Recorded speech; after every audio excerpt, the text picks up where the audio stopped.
All right, let's just do it. Let's talk about the Epstein files. You know, the story that's become the internet's favorite ghost pepper. Painful, makes you cry, and you're not quite sure why you consumed it. But here we are. Let's try to cut through the mountain of nonsense. So let's hop in the time machine and set the dial to 2002.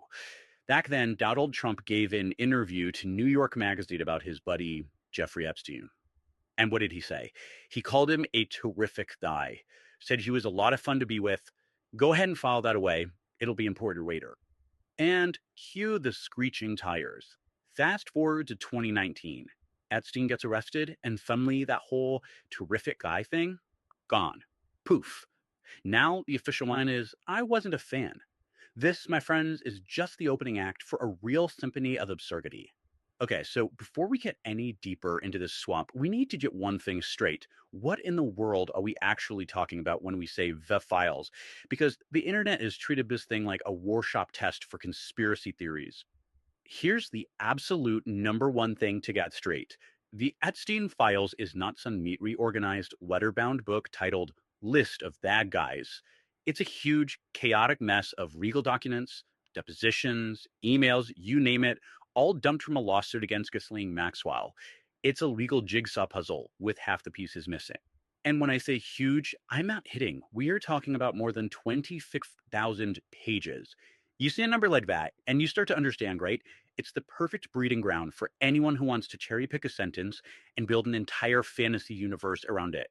Which brings us to the main event of this whole online circus, the mythical, the legendary, the list, the one that was supposed to bring down all of civilization as we know it. And then this happened. The air just hissed right out of the conspiracy balloon. The Department of Justice and the FBI, and get this was under the Trump administration, they put out a memo, and their big conclusion, this master client list, well, it just doesn't exist. It was never real. And the reaction from the people who had pinned all their hopes and dreams on this imaginary list, well, it was emotional. You had Alex Jones on his show saying the news just tears my guts out. A truly tragic end to a story that was never true to begin with. So, if there's no magic list, then what is there? Well, what there is a very long, very documented, and very, very weird friendship. Let's talk about the Palm Beach bromance. The public record paints a pretty cozy picture for about 15 years. You've got them partying at Mar-a-Lago, Trump flying on Epstein's jet at least 8 times, and of course, the famous terrific guy quote. And then suddenly, in 2004, it all supposedly ends. The reason? A fight over a mansion, where they apparently both ran around telling the lawyer the other guy was broke. How convenient. But wait, it gets darker. In an email from 2011 written by Epstein himself, he says that dog that has it booked is Trump, and then claims a victim spent hours at his house with Trump. Now, this isn't some random accusation. This is from an email written by Epstein. Try to put a different spin on things, doesn't it? And that, of course, brings us to the next chapter. The moment Epstein became public enemy number one, the entire story of this great friendship needed a rewrite. So, welcome everyone to a masterclass in forgetting things. I mean, just look at this. It's spectacular. We go from a decade and a half long friendship with a terrific guy to I wasn't a fan. We go from flying on his plane to I threw him out of my club.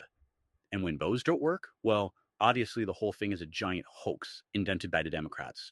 The pivot is so fast, it could give you whiplash. And it's not just one story. Oh no, it's a whole buffet of excuses. Pick your favorite. Did the friendship end over a business deal? Or was it because he hit on a member's daughter? Or maybe he hired away some spa staff? Or is it a giant conspiracy?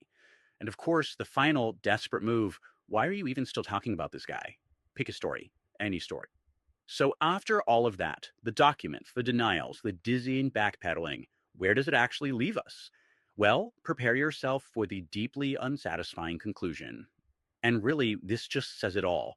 On one hand, you have the official position from Trump's own Department of Justice. Claims against him are unfounded. On the other hand, you have Jeffrey Epstein's actual brother, Mark, saying flat out that Trump is just trying to cover his butt. So there you go. Good luck figuring that out. And here it is, the punchline to the whole sick joke. Congress, in a rare moment of doing something together, passed a bill demanding the release of all the files. And yet, well past the deadline, the vast majority of them are still locked away by the Department of Justice. So, for all the shouting and finger pointing, we're still not allowed to see the full picture. At the end of the day, it really just leaves you with one single, deeply cynical question, doesn't it? When you're dealing with this level of power and influence, is accountability just some cute little idea for the rest of us? Really, with friends like these, who needs it?